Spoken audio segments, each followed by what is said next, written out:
शेट्टी साहू जी, हमारे शेषराव यादव जी जिला के अध्यक्ष, कविता पाटीदार जी, दीपक सक्सेना जी हमारे पूर्व मंत्री, कमलेश शाह जी हमारे पूर्व विधायक, चौधरी चंद्रभान जी हमारे पूर्व मंत्री, यहां सम्मानित मंच और इतनी बड़ी संख्या में एकत्र आए देवी और सज्जनों और मेरे नौजवान साथियों, मीडिया के मेरे साथी, प्रिंट मीडिया और इलेक्ट्रॉनिक मीडिया के मेरे साथी, आज जब मैं छिंदवाड़ा की धरती पर आया हूं, इस वीर भूमि पर आया हूं, तो निश्चित रूप से जो वीर गाथाएं मैंने इस क्षेत्र की सुनी है, उन वीर वीरांगनाओं को सबसे पहले तो मैं नमन करके अपनी बात को प्रारंभ करता हूं। फिर चाहे आजादी का असहयोग आंदोलन हो या कोई भारत छोड़ो आंदोलन हो, किसी भी तरीके का आंदोलन हुआ, उसमें छिंदवाड़ा के लोगों ने बढ़ चढ़ करके हिस्सा लिया। इसके लिए आप सबको विशेष नमन, ऐसी वीर धरती को। और मैं जब यहां आया हूं तो रानी दुर्गावती को भी मैं नमन करता हूं, जिन्होंने मुगलों के खिलाफ पूरी ताकत के साथ लड़ाई लड़ी और यहां के अस्तित्व को बचा करके रखा है। आज जो आपकी मैं संख्या देख रहा हूं, ये चुनावी सभा है, और जो मैं उत्साह देख रहा हूं और जो मैं तालियों की गड़गड़ाहट की आवाज सुन रहा हूं, वह मुझे तो उत्साहित कर ही रही है, लेकिन मुझे इस बात का आश्वासन दे रही है कि आपने छिंदवाड़ा में बदलाव का निर्णय ले लिया है।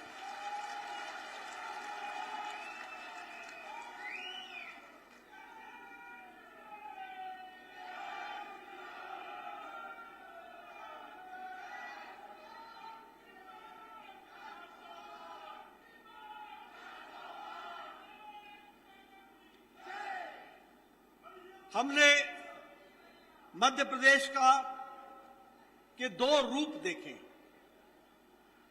एक रूप वो भी देखा जिसमें इस इलाके के नेता ने नेतृत्व किया। वो कौन सा समय था? वो समय तब था जब मध्य प्रदेश को बीमारू राज्य कहा करते थे। यह बीमार राज्य था, और बीमार का मतलब B for Bihar, R for Rajasthan, U for UP, M for Madhya Pradesh, U for Uttar प्रदेश।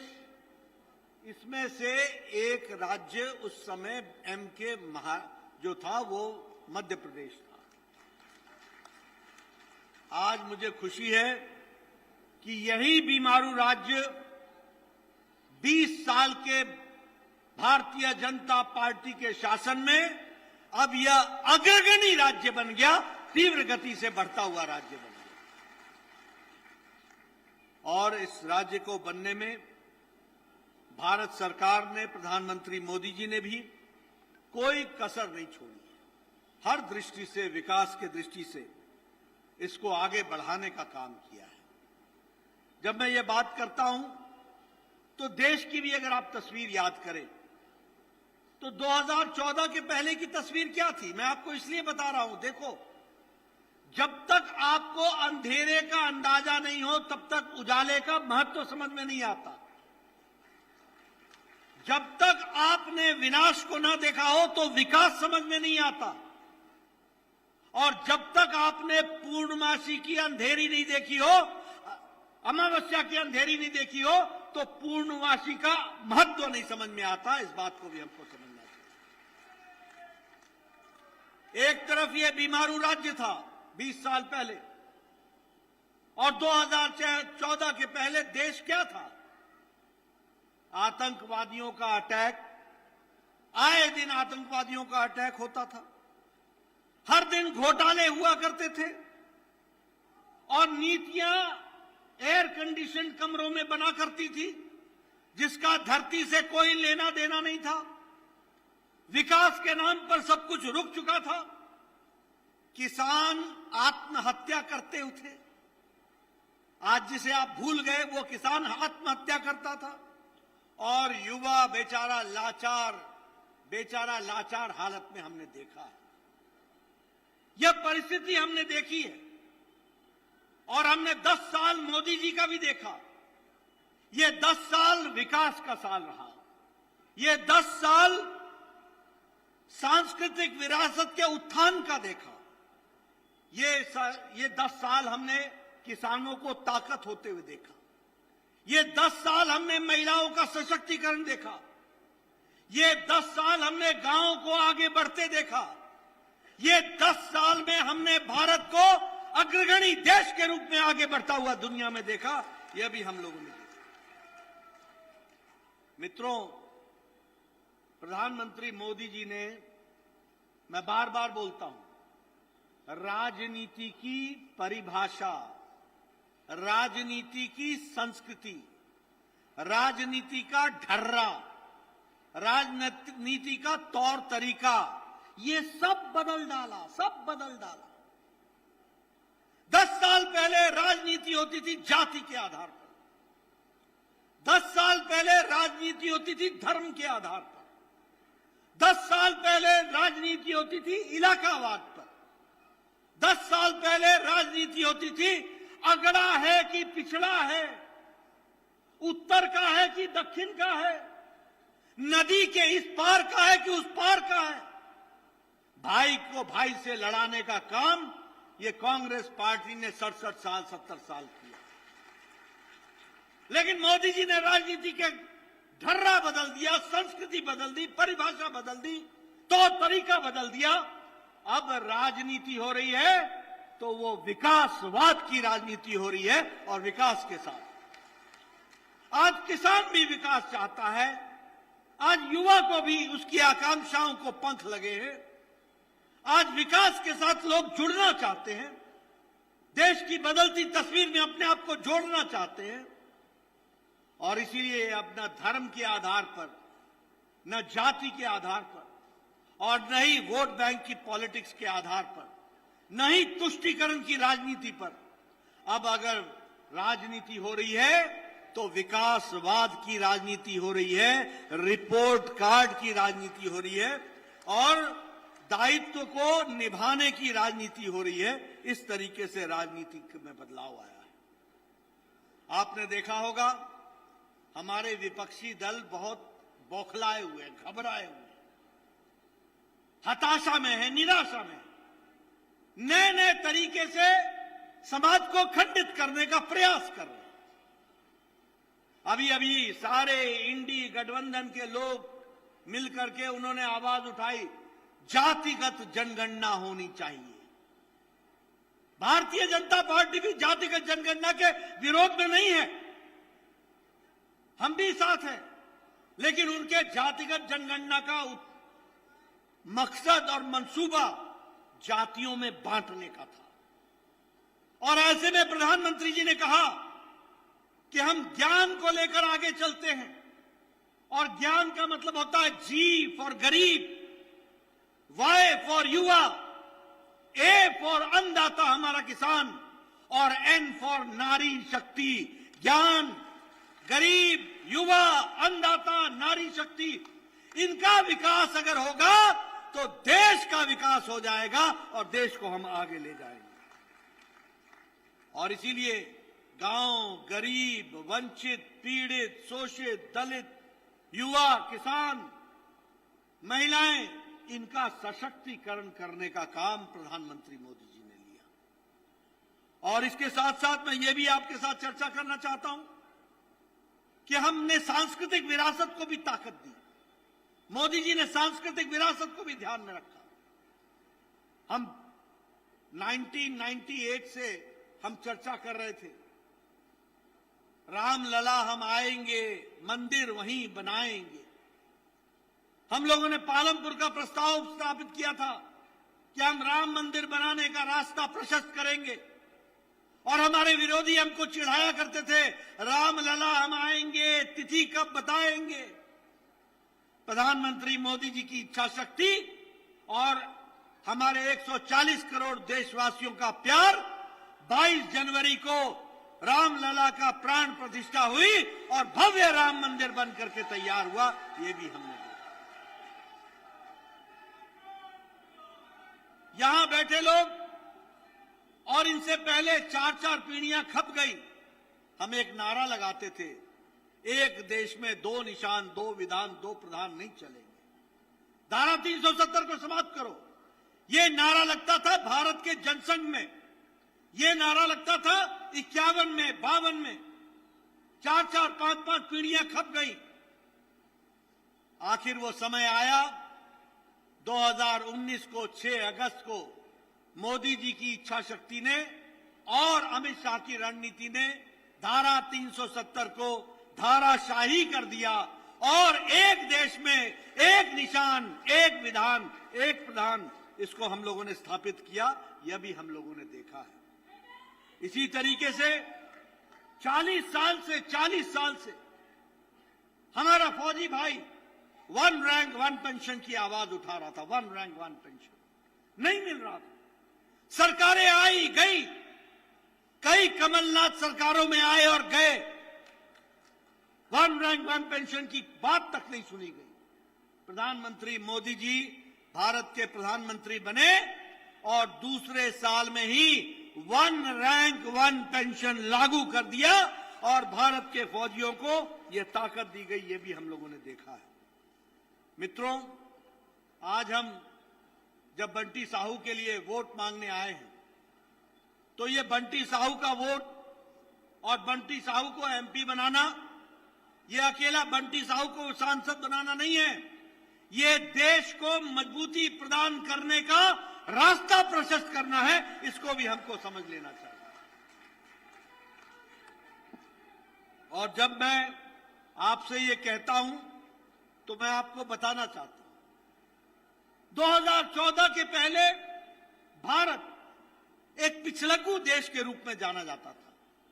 2014 के पहले भारत एक भ्रष्टाचारी देश के रूप में जाना जाता था।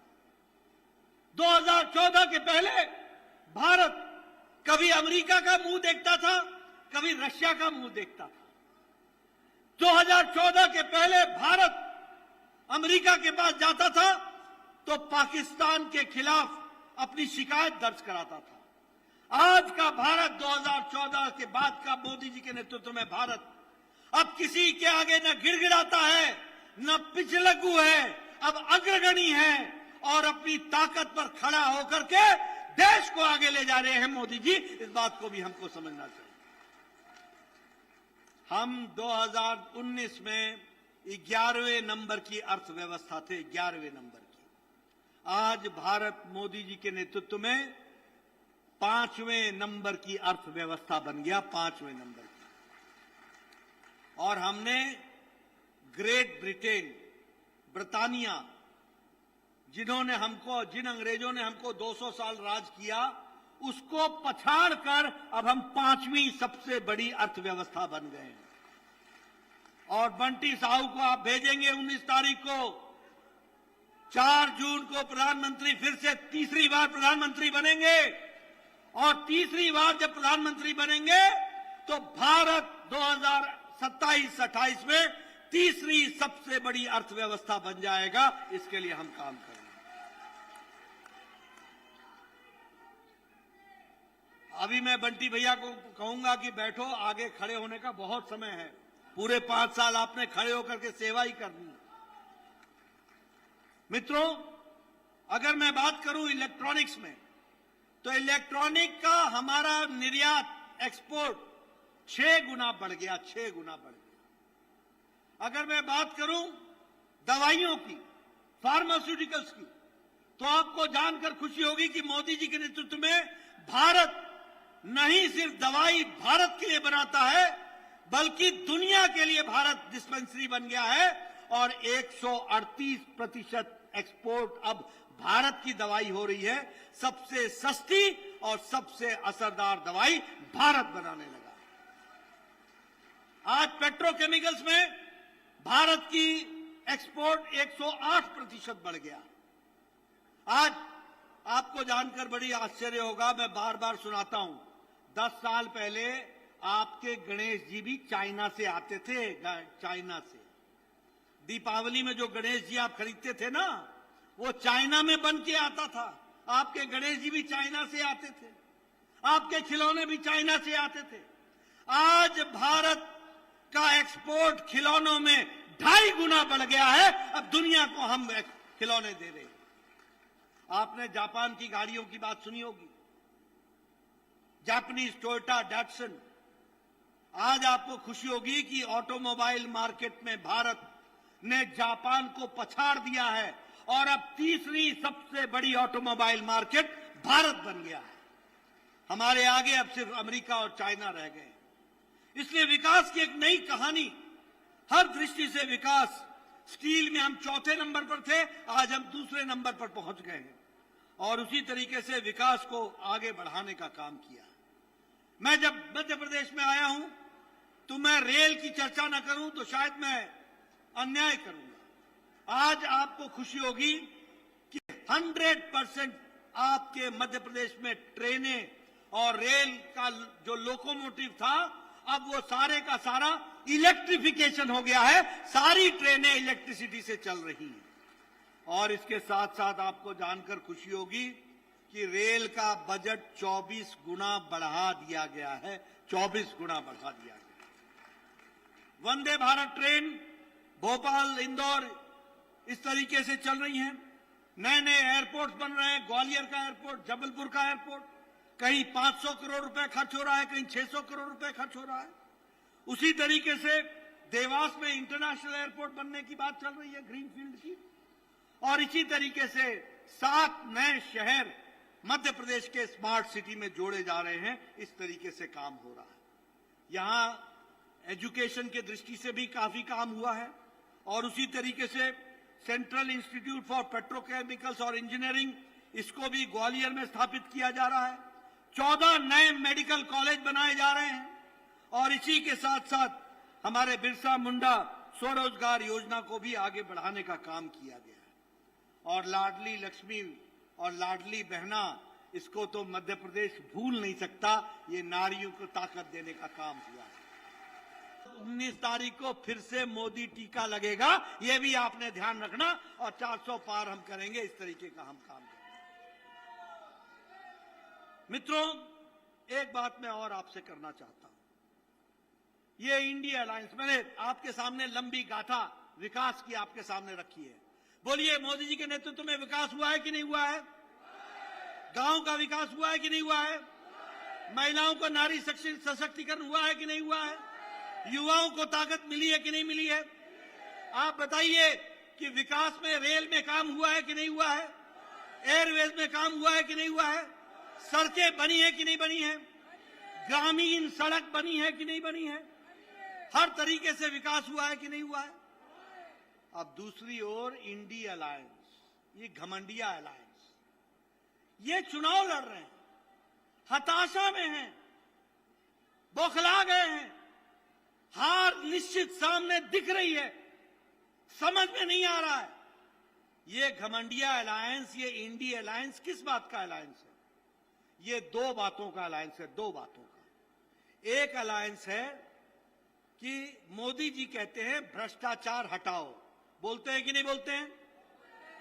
और ये कहते हैं भ्रष्टाचारियों को बचाओ।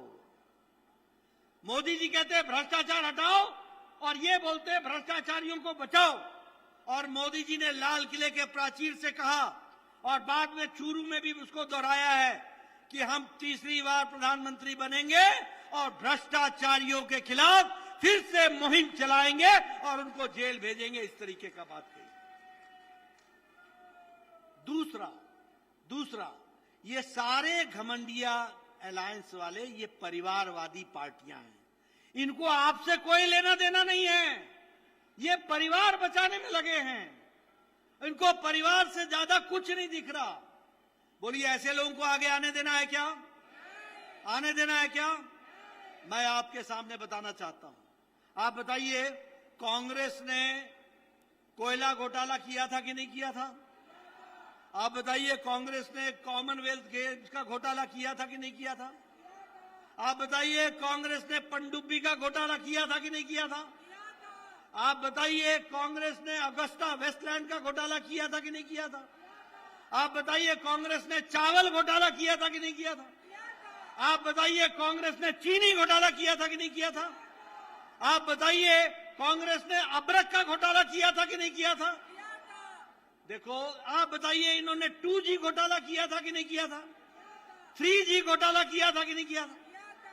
कांग्रेस ने ना अंतरिक्ष छोड़ा, ना आकाश छोड़ा, ना धरती छोड़ी, ना पाताल छोड़ा। तीनों लोक में इन्होंने भ्रष्टाचार ही भ्रष्टाचार किया है। आप बताइए मुलायम सिंह ने गोमती रिवर फ्रंट का घोटाला किया है कि नहीं किया है? लैपटॉप का घोटाला किया है कि नहीं किया है?